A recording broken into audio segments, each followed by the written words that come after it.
ये कहानी है साहसी 8वें रूट सेना के बहादुर जवानों की। एक दिन इन जांबाज सैनिकों ने एक खतरनाक और अजीबोगरीब तरीका अपनाया। उन्होंने चुपके से शहर के दरवाजे के पास 4-5 विशाल गुलेलें लगा दी। उनका इरादा था दुश्मन की उस मजबूत किलेनुमा चौकी पर हमला करना जिसे भेदना लगभग नामुमकिन था। जल्द ही जापानी कर्नल के कानों तक पहुंच गई। उसे डर था कि कहीं 8वें रूट की सेना शहर का दरवाजा न तोड़ दे, इसलिए मन मारकर भी अधिकारी को गांव पर छापेमारी की अपनी योजना छोड़नी पड़ी। वो तुरंत अपने सैनिकों को लेकर शहर की ओर लौटने लगा। उसे पता नहीं था कि ये उनकी सबसे बड़ी भूल थी। वे 8वें रूट सेना की रणनीतिक चाल का शिकार हो चुके थे। दुश्मन ने भले ही गांव पर छापेमारी का इरादा छोड़ दिया था, पर 8वें रूट सेना के कप्तान के माथे पर तनाव की लकीरें गहरी थीं। वो जानता था कि केवल चंद दर्जन सैनिकों की उनकी टुकड़ी के लिए दुश्मन के चंगुल से बच निकलना आसान नहीं होगा।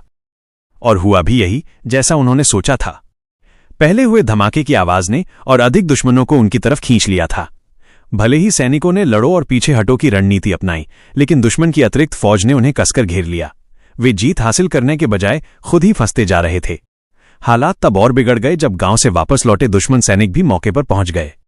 इन सभी 8वें रूट सेना के जवानों को एक ही बार में पूरी तरह खत्म करने के लिए धूर्त जापानी अधिकारी ने अपने सैनिकों को चुपके से उनके पीछे से घेरने का आदेश दिया। जवानों ने तुरंत अपनी तलवारें निकाली और आखिरी सांस तक लड़ने की तैयारी कर ली। कुछ सैनिक दुश्मनों की ओर पूरी ताकत से बढ़े ही थे कि तभी एक अप्रत्याशित घटना घटी। जीत की कगार पर खड़े दुश्मन अचानक युद्ध का मैदान छोड़कर पीछे हटने लगे। दरअसल ये कैप्टन झाओ की आखिरी और सबसे बड़ी चाल थी।